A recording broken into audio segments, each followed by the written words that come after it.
¿Está Judas en el infierno? La respuesta corta es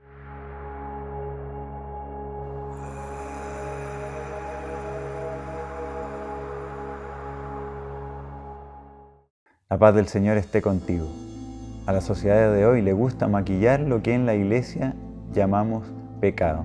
Todas esas acciones contrarias a la voluntad de Dios las tratamos de tapar, le ponemos máscaras, las expresamos de otra manera para que no suene tan grave.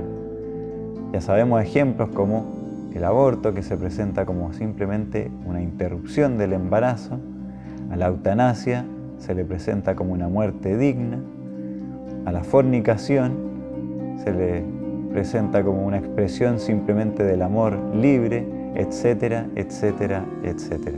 Y ese intento de tapar, de evitar los temas que nos cuestionan interiormente, también se nota cuando nos referimos a esta temática de la vida después de la muerte.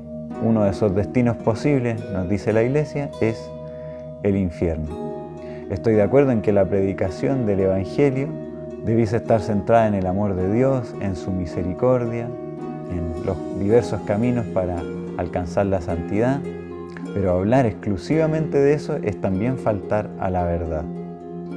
Porque hay personas que ya tan solo mencionar la palabra pecado o infierno, condenación, eso ya es excesivo y es exagerado.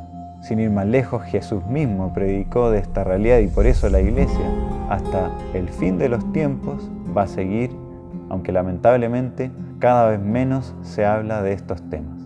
Hay un famoso teólogo, Hans Urs von Balthasar, que ha dejado una frase que, si bien se malinterpretó en su tiempo, se ha hecho famosa, aunque precisamente no es exacta, pero dice: el infierno existe, pero está vacío. La Iglesia en su historia nunca se ha pronunciado sobre la condenación de una persona.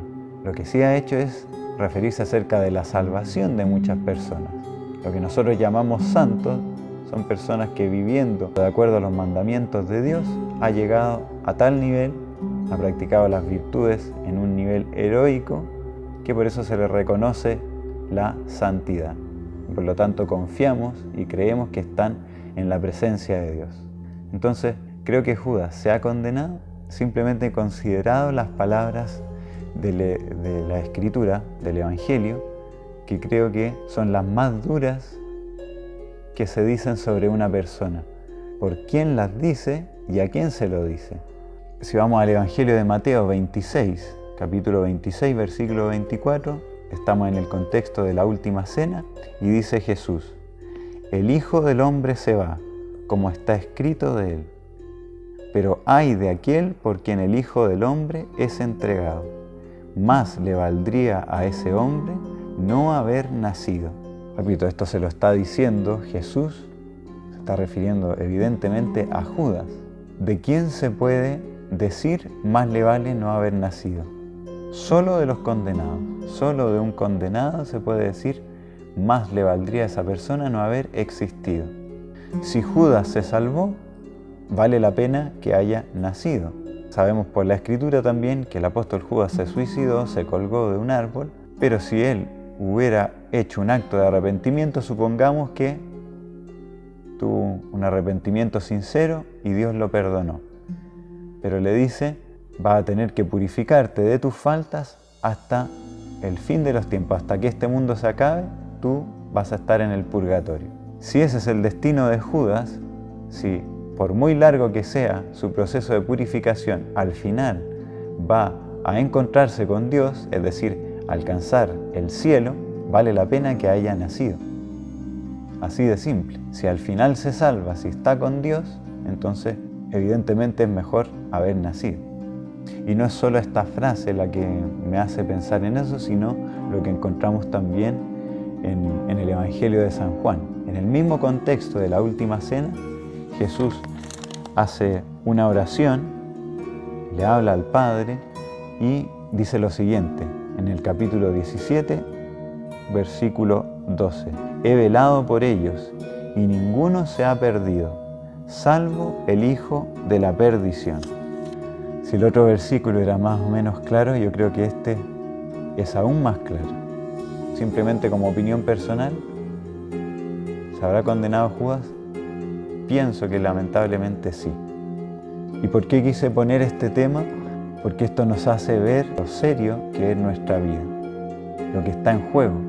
Cada decisión que haces o lo que dejas de hacer te está acercando o alejando de Dios. Y en esta vida siempre hay tiempo para corregirnos. Si tengo una meta y no me resulta, tengo la esperanza de que si pruebo de esta otra manera, si hago este emprendimiento, si intento de esta forma, tenemos la esperanza de conseguirlo. Pero ¿qué pasa cuando la esperanza desaparece?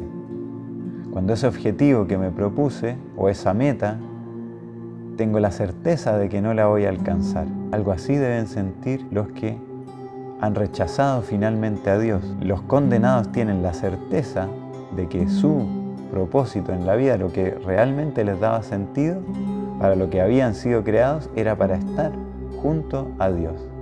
Imagínense darse cuenta de eso y decir, me lo perdí.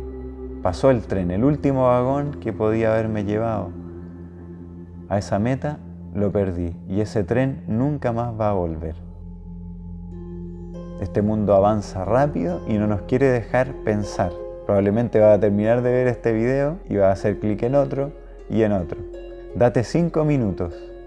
5 minutos para mirar hacia adentro y preguntarte, ¿cómo estoy conduciendo mi vida? ¿Me estoy acercando a Dios o me estoy alejando? Y que Dios te bendiga.